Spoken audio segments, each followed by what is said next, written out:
কালকি part 2 একটি আসন্ন ভারতীয় চলচ্চিত্র যেখানে প্রভাস, অমিতাভ বচ্চন, কমল হাসান, দীপিকা পাডুকোন এবং অন্যান্য অভিনেতাদের সমন্বয়ে একটি মহাকাব্যিক চলচ্চিত্রের ধারণা উপস্থাপন করে।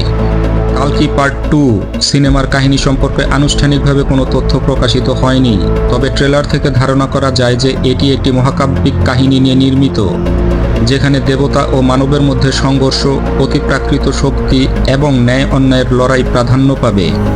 ট্রেলারটি শুরু হয় একটি রহস্যময় সুর এবং প্রাচীন স্থাপত্যের দৃশ্য দিয়ে, যা দর্শকদের একটি ঐতিহাসিক প্রেক্ষাপটে নিয়ে যায়।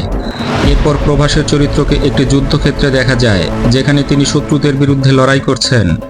অমিতাভ বচ্চনকে একজন জ্ঞানী বৃদ্ধের ভূমিকায় দেখা যায়, যিনি প্রধান চরিত্রকে দিক নির্দেশনা প্রদান করছেন।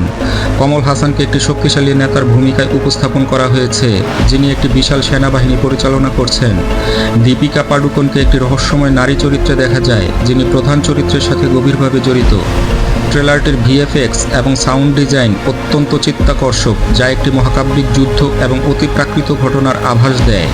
প্রভাসের চরিত্রটি সম্ভবত কালকি আবতারের আধুনিক রূপে উপস্থাপিত হবে, যিনি পৃথিবীকে অশুভ শক্তির হাত থেকে রক্ষা করবেন।